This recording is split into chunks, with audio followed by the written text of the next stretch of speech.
Well, good morning and welcome back to Grandpa Alex's 406. Today we're going to continue with Tinkerbell's Treasure Hunt.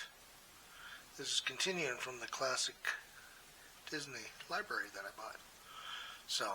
And if you're new to the channel, I have a playlist for most of my books. So if it's in a category like Scooby-Doo or Disney or whatever, there's many different playlists on there. So if you like something specific, just go check out the playlist and watch just those. But for now, let's get on to reading Tinkerbell. One second while I get the book in position. Brand new book, so bear with me. And this book is written by Carin Davis. Sorry if I mispronounce names. Terrible at names. One morning, Tinkerbell awoke, craving adventure. She took to the skies above Neverland. While soaring high, Tinkerbell spotted something glittering in the treetops below. How curious.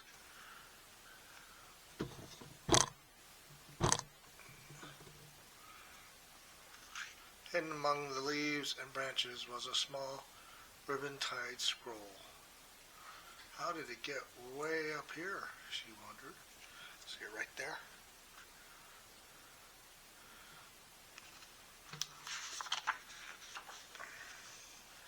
Tinkerbell tugged on the bow to unroll the paper and marveled at what she saw, a piece of a treasure map.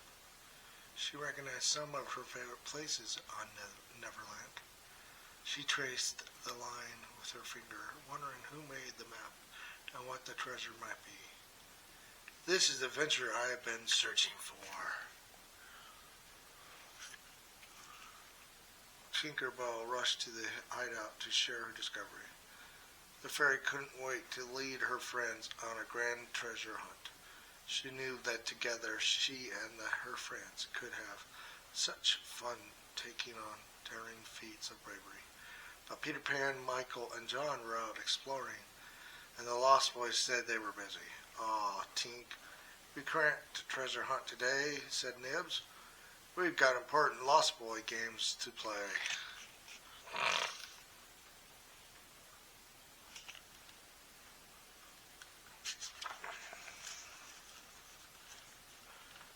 Disappointed, Tinkerbell studied the map again. Then she decided she'd set on her own, with or without the Lost Boys, and find that treasure. As Tinkerbell took to flight, she heard a familiar call. "Oh, Tinkerbell, do wait." Wendy ran to catch up with her. "You can lend me on your treasure map hunt. I'm always up for an adventure for you."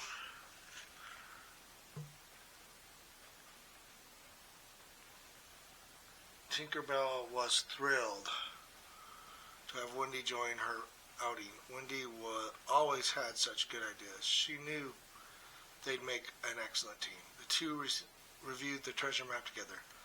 The large X sparkled up at them.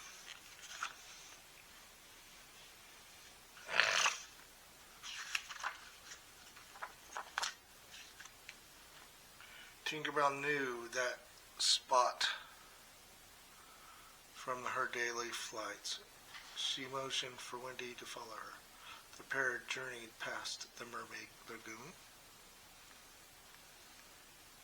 and continued along the creek and beyond the waterfall to where the jungle gave way to the plains.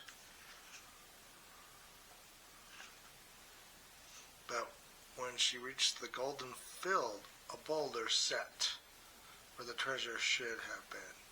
"However, will we find the treasure?" asked Wendy. "Look at that big boulder, right in the way."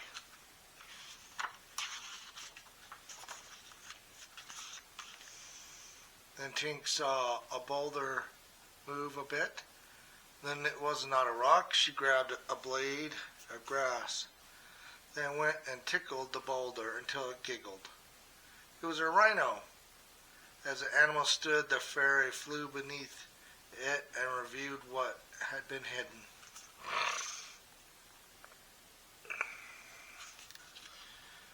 The second piece of the map, cheered Wendy. This time X marked a sandy cove where 7 coconuts sat in a row. Tinkerbell flapped her wings. She knew the place.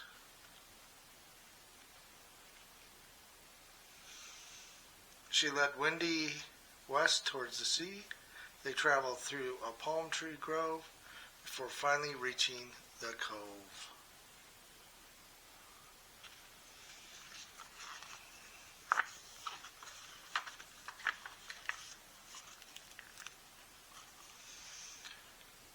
But Smee and his crewmates were on the beach, blocking their way. Oh dear, fretted Wendy. Pirates. Darn pirates. What are they going to do? Tinkerbell didn't fear the pirates, though. She knew they could outsmart them. She turned to Wendy, hoping to hear the girl's thoughts. Wendy smiled. I have an idea. What if I wore a disguise? Tinkerbell grinned in agreement. What's her disguise going to be? Come on, book. Brand new pages are sticking back. Wendy just skipped over to the pirates. Excuse me, fine gentlemen. Would you please sing me a sea shanty? She asked from beneath her hat. What do you think of her disguise? Wendy danced with the distracted swashbucklers. Tinkerbell crossed to the coconuts. Sure enough, there were 7 in a row, and the third had a tiny hole in it top. Tinkerbell flew through the opening, rummaged around, and then popped out with another ribbon-wrapped scroll. See Tinkerbell down there?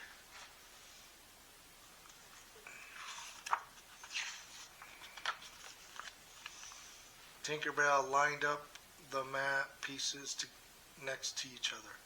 The final X glistened from Misty's mountain-high peak. The map all together.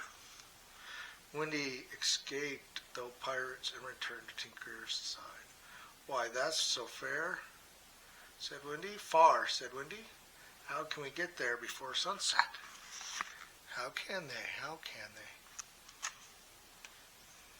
Tink knew they could do it. They had come so far already. We can fly, she sprinkled Wendy with pixie dust. Wendy remembered to think happy thoughts, like sunshine and stories, and treasure hunting with their friends. Wendy and Tink flew through the air together.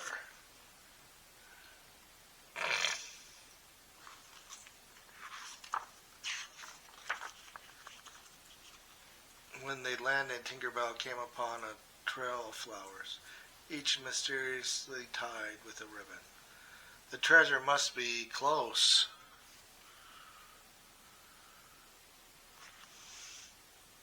The fairy led Wendy down the flower path and around the bend. Tinkerbell gasped as she turned the corner. Behind the cleft wall was a secret fairy garden filled with every color of flower. Look there, a note! Exclaimed Wendy. What's the note say? What's the note say? Tink and Wendy sat in the stunning garden, celebrating their success. Wonderful job, Tink, said Wendy. You knew how to find every spot on the map, and only a fearless leader could tickle a rhino, sneak past pirates, and soar us both to the mountaintop. Tinkerbell lit up and jingled in response. Wendy knew what she meant. I couldn't have done it without a great partner. Wonder what that note says. See if we can read it. Let's go back the page. Congrats on finding our treasure garden. Please rehide the maps so others can enjoy the treasure hunt. Yours Wars Fairy It's tiny print, sorry. Well, that is the story. Tinkerbell Treasure Hunt. Again, there's a lot of playlists out there, so enjoy, find what you like reading, and keep reading. Until next time, take care. Have a good one.